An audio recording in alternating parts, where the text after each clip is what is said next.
बड़ा मज़ा आया, बड़ा अच्छा रहा सारा कुछ, बड़ा अच्छा यानी कि इंजॉय किया लाइफ में, बड़े पैसे कमाए, सब कुछ ठीक है, बेहतरीन।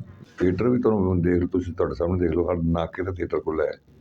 सो ਇਹਦਾ ਮਤਲਬ ਇਹ ਹੋਇਆ ਨਾ ਕਿ ਬਈ ਉਹ ਥੀਏਟਰ ਹੇਠੇ ਤੇ ਖੁੱਲ ਰਿਹਾ ਜਾਂ ਵੈਲ ਨੋਨ ਐਕਟਰ ਨਹੀਂ ਹੈਗੇ, ਥੀਏਟਰ ਜ਼ਿਆਦਾ ਨੇ, ਐਕਟਰ ਘੱਟ ਨੇ, ਕੁੜੀਆਂ ਘੱਟ ਨੇ, ਮੁੰਡੇ ਘੱਟ ਨੇ। ਕਿਹਨੂੰ ਛੇੜ ਰਹੇ ਹੋ, ਕਿਹਦੇ ਮਗਰ ਪੈ ਗਏ ਹੋ? ਨਹੀਂ ਮਗਰ ਨਹੀਂ ਪੈ ਗਏ। ਕਿਹੜਾ ਬੰਦਾ ਬੁਰਾ ਲੱਗ ਗਿਆ ਤੁਹਾਨੂੰ, ਕਿਹਦਾ ਡਰਾਈਵਰ ਬੁਰਾ ਲੱਗਾ? ਫਿਲਮਾਂ ਨਹੀਂ ਕੋਈ ਏਡਾ ਖਾਸ ਮੈਂ ਧਿਆਨ ਨਹੀਂ ਸੀ ਹੈਗਾ ਮੇਰੇ ਵੱਲ, ਬਸ ਐਵੇਂ ਇੱਕ ਅੱਧੀ ਇੰਡੀਆ ਦੀ, ਇੱਕ ਦੋ ਫਿਲਮਾਂ ਇੰਡੀਆ ਦੀ ਕੀਤੀਆਂ ਨੇ, ਇੱਕ ਅੱਧੀ ਫਿਲਮ ਪਾਕਿਸਤਾਨ ਦੀ ਕੀਤੀ ਹੋਈ। ਫਿਲਮਾਂ ਦਾ ਸਕੋਪ ਹੈ ਹੀ ਨਹੀਂ ਪਾਕਿਸਤਾਨ 'ਚ, ਫਿਲਮਾਂ ਨਹੀਂ ਬਣਦੀਆਂ ਪਾਕਿਸਤਾਨ, ਨਾ ਬਣਦੀਆਂ ਨੇ ਨਾ ਚੱਲਦੀਆਂ ਨੇ। ਨਲਾਇਕ ਲੋਕ ਨੇ ਫਿਲਮ ਇੰਡਸਟਰੀ ਵਾਲੇ, ਇਹਨਾਂ ਨੂੰ ਸਮਝ ਨਹੀਂ ਆ ਰਹੀ ਕਿ ਫਿਲਮ ਬਣਾਉਣੀ ਦੇਖੋ।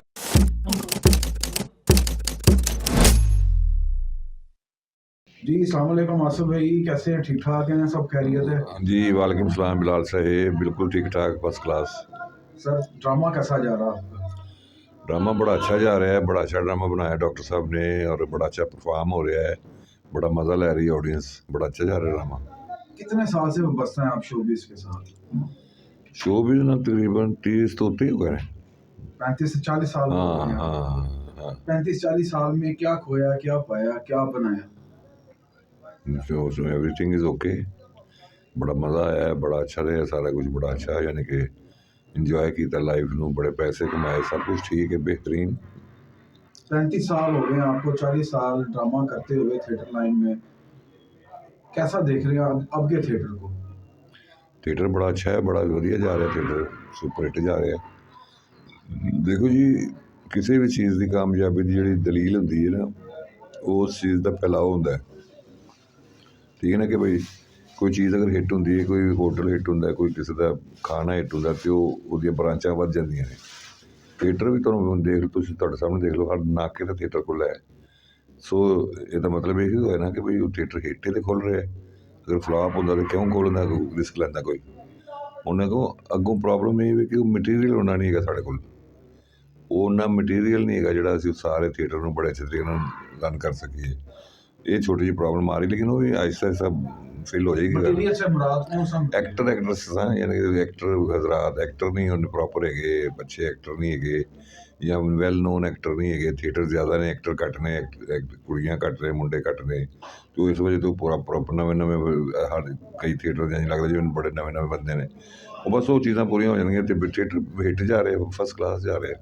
माजी के एक्टर किधर चले गए? माजी के तो कुछ वफात पा गए, कुछ सीनियर हैं जो काम कर रहे हैं, कुछ सीनियर हैं जो टीवी में बैठ गए हैं, हाँ बस थिएटर की तरफ नहीं आना चाह रहे। हाँ जी, वो बस मसरूफ हो गए ना जी, वो उन्होंने टीवी का जो काम है वो तकरीबन सारा दिन लगता उत्थे, फिर रात में फिर जाके 11 बजे थिएटर करना, 1-2 बजे तक करना थिएटर में, सुबह सौ मुश्किल हो जाता है, इसलिए वो कुछ लोग थिएटर छड़ जाते हैं, कुछ करी जाते हैं। हम लोग कुछ आजकल ये भी देख रहे हैं कि कुछ आर्टिस्टों के साथ ड्राइवर हैं, वो भी परफॉर्म कर रहे हैं थिएटर में। ड्राइवर जो उनके ड्राइवर हैं, आर्टिस्ट होंगे जो उनको लेके आते हैं, लेके जाते हैं, वो पार्ट टाइम के साथ। ओके, तो किहनूं छेड़ रहे हो, किहदे मगर पै गए हो? नहीं मगर नहीं पै गए। किहड़ा बंदा बुरा लग गया तुहानूं, किहदा ड्राइवर बुरा लगा है? बुरा नहीं लगा, लेकिन थिएटर जी परफॉर्म कर रहे हैं, उन्होंने तो किसी गल दा इल्म ही नहीं गा। नहीं तो कोई नाम तो लो ना, ताकि मैं उस हिसाब नाम नहीं मैं लै सकदा, लेकिन इशारा दे सकना। बस गल ये कि ड्राइवर होवे, भावें मेरा मतलब कुक होवे, ते भावें कुछ भी होवे, जे ओहदे टैलेंट है तो ठीक है, जेकर नहीं कर सकता तो नहीं करना चाहिए, अगर ਉਹਦੇ है टैलेंट करन दा ते करे। ਇਹ ਕੋਈ ਸ਼ਰਤ ਨਹੀਂ ਹੈ ਕਿ ਡਰਾਈਵਰ ਜੋ ਕਰ ਨਹੀਂ ਸਕਦਾ, ਨਹੀਂ ਕਰੇ, ਲੇਕਿਨ ਇਹ ਹੈਗਾ ਕਿ ਉਹਨੂੰ ਨਾ ਪਤਾ ਹੋਵੇ ਕਿਸੇ ਗੱਲ ਦਾ, ਤੇ ਉਹ ਹੋਰ ਚੀਜ਼ ਹੈ, ਉਹਦੇ ਚ ਫਿਰ ਨਹੀਂ ਕਰਨਾ ਚਾਹੀਦਾ। ਲੇਕਿਨ ਅਗਰ ਕੋਈ ਕੰਮ ਕੀ ਕਰਦਾ ਹੈ, ਲੇਕਿਨ ਉਹਦੇ टैलेंट है, वो कर सकता तो करना चाहिए ਉਹਨੂੰ। आसिफ भाई, कितने ममालिक में आप ड्रामा कर चुके हैं? काफ़ी बेशुमार मुल्कों में गया मैं, कनाडा गया वहाँ, पूरा यूरोप पे रहा, यूके गया वहाँ, दुबई शुबई सारे हर जगह तो किया है, सिर्फ अमरीका नहीं गया हाल तक, बाकी पूरी दुनिया फिर आए। इज्जत और शोहरत किस स्टेशन से मिली, पाकिस्तान से या आउट ऑफ कंट्री से? देखो जी, तो पाकिस्तान ही साडा मेन तो जो प्लेटफार्म है पाकिस्तान ही है, लेकिन बाहर भी लोग बड़े प्यार करते हैं, बड़ी इज्जत करते हैं, बड़े प्यार नाल मिलते हैं, बड़ा रिस्पैक्ट देंदे ने सारे। उत्थे ज़्यादा एक क्रेज इसलिए होंदा कि उत्थे कदी कदी जाना होंदा, इधर ते रोज़ लगे होंदे असीं। आसिफ भाई, कितनी फिल्में कर चुके हैं? फिल्मां नहीं कोई एडा खास मैं ध्यान नहीं सी हैगा मेरे वाल, बस ਐਵੇਂ ਇੱਕ ਅੱਧੀ ਇੰਡੀਆ ਦੀ, ਇੱਕ ਦੋ ਫਿਲਮਾਂ ਇੰਡੀਆ ਦੀ ਕੀਤੀਆਂ ਨੇ, ਇੱਕ ਅੱਧੀ ਫਿਲਮ ਪਾਕਿਸਤਾਨ ਦੀ ਕੀਤੀ ਹੋਗੀ। ਫਿਲਮਾਂ ਦਾ ਸਕੋਪ ਹੈ ਹੀ ਨਹੀਂ ਪਾਕਿਸਤਾਨ 'ਚ, ਫਿਲਮਾਂ ਨਹੀਂ ਬਣਦੀਆਂ ਪਾਕਿਸਤਾਨ 'ਚ, ਨਾ ਬਣਦੀਆਂ ਨੇ ਨਾ ਚੱਲਦੀਆਂ ਨੇ। ਇਹ ਉਹ ਸੁਸਾਇਟੀ ਨਹੀਂ ਹੈਗੀ ਜਿੱਥੇ ਫਿਲਮ ਚੱਲ ਸਕੇ, ਜਾਂ ਇਹਨਾਂ ਨੂੰ ਬਣਾਉਣੀ ਨਹੀਂ ਆਉਂਦੀ ਉਹ ਆਪਣੇ ਪਬਲਿਕ ਦੇ ਹਿਸਾਬ ਨਾਲ ਫਿਲਮ ਕੋਈ ਵੀ ਸੂਰਤ ਹੈ, ਲੇਕਿਨ ਫਿਲਮ ਦਾ ਕੋਈ ਸਕੋਪ नहीं है फिलहाल, नज़र नहीं आ रहा। पाकिस्तानी फिल्म इंडस्ट्री जो है जवाल का शिकार है, हाँ जी, इस हवाले से क्या कहेंगे आप? ਨਲਾਇਕ ਲੋਕ ਨੇ ਫਿਲਮ ਇੰਡਸਟਰੀ ਵਾਲੇ, ਇਹਨਾਂ ਨੂੰ ਸਮਝ ਨਹੀਂ ਆ ਰਹੀ ਕਿ ਫਿਲਮ ਬਣਾਉਣੀ ਦੇਖੋ ਗੱਲ ਇਹ ਵੀ ਕਿ ਜੋ ਤੁਹਾਡੀ ਪਬਲਿਕ ਹੁੰਦੀ ਹੈ ਨਾ, ਤੁਸੀਂ ਉਸ ਹਿਸਾਬ ਦੀ ਫਿਲਮ ਬਣਾਉਣੀ ਹੁੰਦੀ ਹੈ। ਤਾਮਿਲ ਨੇ ਤਾਂ ਉਹਨਾਂ ਤਾਮਿਲ ਪਬਲਿਕ ਵਾਸਤੇ ਫਿਲਮ ਬਣਾਉਣੀ ਹੈ। ਇਹ ਪੰਜਾਬ ਹੈ, ਇੱਥੇ ਪੰਜਾਬ ਪਾਕਿਸਤਾਨ ਪੰਜਾਬ ਦਾ ਨਾਂ ਹੈ। ਇੱਥੇ ਯਾਨੀ ਕਿ 12% ਉਰਦੂ ਬੋਲਣ ਵਾਲੇ ਨੇ ਅਤੇ 10-12% ਸਿੰਧੀ ਵਾਲੇ ਅਤੇ 10-12 ਪਸ਼ਤੋ ਵਾਲੇ, ਅਤੇ ਬਾਕੀ 60% ਪੰਜਾਬੀ ਨੇ। ਇੱਥੇ ਪੰਜਾਬੀ ਫਿਲਮ ਹੀ ਬਣਾਉਣੀ ਪੈਣੀ ਤੁਹਾਨੂੰ, ਪੰਜਾਬੀ ਹੀ ਚੱਲਣੀ ਹੈ, ਠੀਕ ਹੈ ਜੀ। ਅਤੇ ਪੰਜਾਬੀ ਫਿਲਮ ਬਣਾਓ, ਪੰਜਾਬੀ ਨੂੰ ਇਹ ਸਮਝਦੇ ਨੇ ਯਾਨੀ ਕਿ ਥੋੜ੍ਹੀ ਜਿਹੀ ਘੱਟ ਸਮਝਦੇ ਨੇ ਕਿ ਵੀ ਇਹਦੇ 'ਚ ਉਹ ਸਟੈਂਡਰਡ ਉਹ ਨਹੀਂ ਹੈਗਾ ਜਿਹਦੇ ਵਜ੍ਹਾ ਤੋਂ, ਲੇਕਿਨ ਇਹ ਵੀ ਕਿ ਕਰਨੀ ਤੁਹਾਨੂੰ ਪੰਜਾਬੀ ਫਿਲਮ ਹੀ ਪੈਣੀ ਹੈ। ਜਿਹਨੇ ਵੀ ਬਣਾਉਣੀ ਹੈ ਪੰਜਾਬੀ ਬਣਾਏ, ਉਹ ਚੱਲੇਗੀ। ਅਤੇ ਆਪਣੀ ਜਿਹੜੇ ਪੰਜਾਬ ਦੇ ਆਵਾਮ ਨੇ ਉਹਨਾਂ ਦਾ ਜੋ ਕਲਚਰ ਹੈ ਜਾਂ ਉਹਨਾਂ ਦਾ ਜੋ ਟੇਸਟ ਹੈ, ਉਸ ਹਿਸਾਬ ਦਾ ਉਹਨੂੰ ਮੱਦੇਨਜ਼ਰ ਰੱਖ ਕੇ ਉਸ ਤਰ੍ਹਾਂ ਦੀ ਫਿਲਮ ਬਣਾਉਣ ਦੀ ਚੱਲੇਗੀ। ਹਾਂ ਚੱਲੇਗੀ। ਇਹ ਐਵੇਂ ਮਾਰਦੇ ਨੇ ਬੌਂਗੀਆਂ। कौन कौन से नामवर प्रोड्यूसर के साथ आप काम कर चुके हैं माजी के? 35-40 ਸਾਲ ਹੋ ਗਏ, ਸਾਰਿਆਂ ਨੇ ਕੀਤਾ ਨਾ, ਜਿੰਨੇ ਵੀ ਆਏ ਨੇ ਸਾਰਿਆਂ ਨੇ ਕੀਤਾ। जो प्रोफेशनल प्रोड्यूसर था? ਹਾਂਜੀ ਹਾਂਜੀ, ਸਭ ਨੂੰ ਕੀਤਾ, ਹਰ ਬੰਦੇ ਨਾਲ ਕੀਤਾ ਕੰਮ। अदाकार के साथ भी किया, अदाकारा के साथ भी किया। अली रज़ा, अरशद चौधरी, सगी सरवर साहब, यूसुफ साहब, नसीम विकी साहब, हर जिन्ने भी प्रोड्यूसर ने सारे ने किया काम। आपने कभी अपना ड्रामा लगाया? बेशुमार लाए।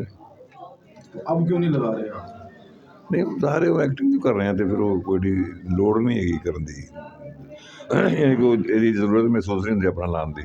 ਐਕਟ ਜੋ ਕਰ ਰਹੇ ਆ ਉਹ ਇੱਕ ਪਾਸੇ ਧਿਆਨ ਦੇਈਏ। ਇਹ ਬੜਾ ਔਖਾ ਕੰਮ ਹੈ ਪ੍ਰੋਡਿਊਸਰਸ਼ਿਪ, ਬੜੇ ਦੀ ਯਾਨੀ ਕਿ ਮਸਰੂਫੀ ਅਤੇ ਬੜੇ ਦੇ ਲਵਾਜ਼ਮਾਤ ਨੇ, ਬੰਦਾ ਫਿਰ ਉੱਧਰ शिफ्ट हो जाता है।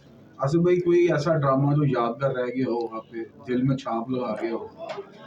बड़े ड्रामे ने, कुछ ना कहो ड्रामा सी, फिर तेरे इश्क नसाया एक ड्रामा सी, फिर अपना की ड्रामा सी सुहेल साहब के नाल ड्रामा सी, वो अपना वो दिल दा बूआ कोल, बड़े ड्रामे ने, लेकिन ये भी तो दिन च नहीं। सख्ती के बाद ड्रामे को, थिएटर को कैसा देख रहे हैं? बेहतरीन, बड़ी अच्छी गल हुई है, ये बड़ा अच्छा स्टैप चुकिया गौरमेंट ने, ਤੇ ਕਿ ਜਿਹਦੇ ਨਾਲ ਡਰਾਮੇ ਦਾ ਜਿਹੜਾ ਲੂਜ਼ ਪੁਆਇੰਟਸ ਹਨ ਉਹ ਯਾਨੀ ਕਿ ਕਵਰ ਹੋ ਗਏ ਨੇ।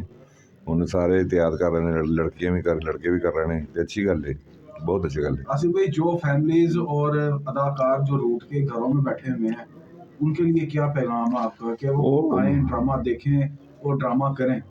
नहीं, ਉਹਨਾਂ ਦੀ ਮਰਜ਼ੀ ਨਹੀਂ ਕਰਨਾ ਨਾ ਕਰਨ, ਕਰਨਾ ਕਰਨ, ਅਸੀਂ ਉਹਨਾਂ ਨੂੰ ਕੀ ਕਹਿਣਾ। क्या मसला क्या आ रहा है? ਉਹਨਾਂ ਦੀ ਆਪਣੀ ਮਰਜ਼ੀ, नाराजगी है? ਨਹੀਂ ਨਾਰਾਜ਼ਗੀ ਕੋਈ ਨਹੀਂ, ਉਹਨਾਂ ਆਪਣੀ ਮਸਰੂਫੀਅਤ ਹੋਏਗੀ ਉਹਨਾਂ ਦੀ, ਕੋਈ ਐਸੀ ਗੱਲ ਨਹੀਂ, ਇਹਦੀ ਕੋਈ ਦਿਲ ਤੇ ਲਾਉਣ ਵਾਲੀ ਗੱਲ ਨਹੀਂ ਹੈਗੀ। ਉਹ ਕਰਨਾ ਚਾਹੁੰਦੇ ਨੇ ਕਰ ਲੈਣਾ, ਅਗਰ ਨਹੀਂ ਕਰਨਾ ਚਾਹੁੰਦੇ ਨਾ ਕਰਨ। आप भी टीवी पे काम कर रहे हैं? नहीं, मैं काफ़ी किया है, लेकिन मैं इसलिए नहीं आजकल नहीं कर रहा। काफ़ी प्रोग्राम किए मैं, टॉक शोज। आखिर में अपने फैंस को क्या पैगाम देंगे?